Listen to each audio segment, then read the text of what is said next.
তৈরি পোশাকের সারি সারি দোকান, পাইকারি দোকানের সংখ্যাই প্রায় 500। অধিকাংশ দোকান বাংলাদেশি মালিকানাধীন। সংযুক্ত আরব আমিরাতের আজমানে এই বাজারটি পরিচিত বাঙালি মার্কেট নামে। আরব আমিরাতে বাংলাদেশের তৈরি পোশাকের অন্যতম বড় বাজারও এই বাঙালি মার্কেট।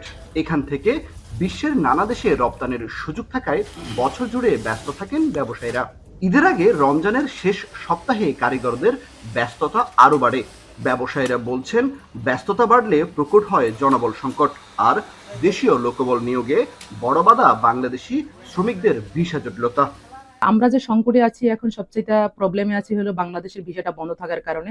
আর এই জায়গায় যে লোকগুলো আছে এখন নতুন করে যে ইমেজটি শেষ হওয়ার পরে ভিসা লাগানো হয়েছে, এখন দেখা যাচ্ছে যে তার ভিসা ঠিকই আছে কিন্তু আমি কাজে রাখতে পারতেছি না, এটা ফাইন দিচ্ছে এই দেশে। এটা ওই টাইমই বলে দিয়েছে যে কোনো লাইসেন্সের লোক যদি আর এক লাইসেন্সে কাজ করে তাহলে ফাইন দিবে। বাইরের অর্ডারগুলো আমরা এখানে পাই, এগুলো আমরা যত টাইমে এই লোকবলের কারণে, আমরা জনবলের কারণে আমরা ঠিক মতন তাদেরকে আমরা ডেলিভারিগুলো আমরা পৌঁছতে পারি না। আসল কাশ্মীরি মানেই স্মার্ট কাশ্মীরি, একটি তাসমিয়া কসমেটিক্স অ্যান্ড টয়লেট্রিজ লিমিটেডের পণ্য। ভিসা প্রক্রিয়ার সাথে যুক্ত প্রতিষ্ঠানগুলো বলছে, শিক্ষাগত সনদ দেওয়ার শর্তে ভিসা পাচ্ছেন বাংলাদেশিরা, কিন্তু শ্রমজীবী সহ অন্যান্য ভিসা প্রদান অনিয়মিত আরব আমিরাতে। অনেকে আছে প্রতারক করে মানুষের কাছ থেকে টাকা নিয়ে যে আমি আপনাকে লেবার ভিসা দিয়ে দিব, আউটসাইড কান্ট্রি ভিসা দিয়ে দিব। আসলে আউটসাইড কোনো কান্ট্রি ভিসা এখন ইস্যু হচ্ছে না। দুবাইয়ের বাংলাদেশ মিশন জানায়, ভিসা জটিলতার মতো সমস্যাগুলো ধাপে ধাপে সমাধানে একযোগে কাজ করছে পররাষ্ট্র মন্ত্রণালয় ও দূতাবাস।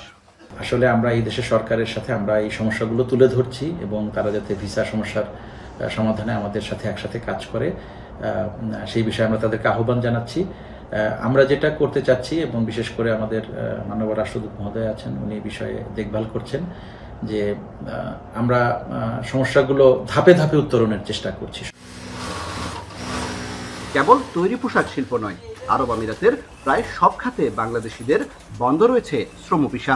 দেশীয় শ্রমিক সংকটের জেরে বাংলাদেশি মালিকানাধীন প্রতিষ্ঠানগুলো চলছে ভিনদেশি শ্রমজীবীদের কাজ দিয়েই।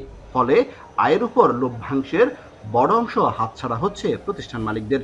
তাই দ্রুত সময়ের মধ্যে দেশীয় শ্রমিক ভিসার জটিলতা নিরসনে বাংলাদেশ সরকারের কূটনৈতিক পর্যায় থেকে ভূমিকা জোরদার করার আহ্বান প্রবাসীদের। কামরুল হাসান জনি, এখন সংযুক্ত আরব আমিরাত।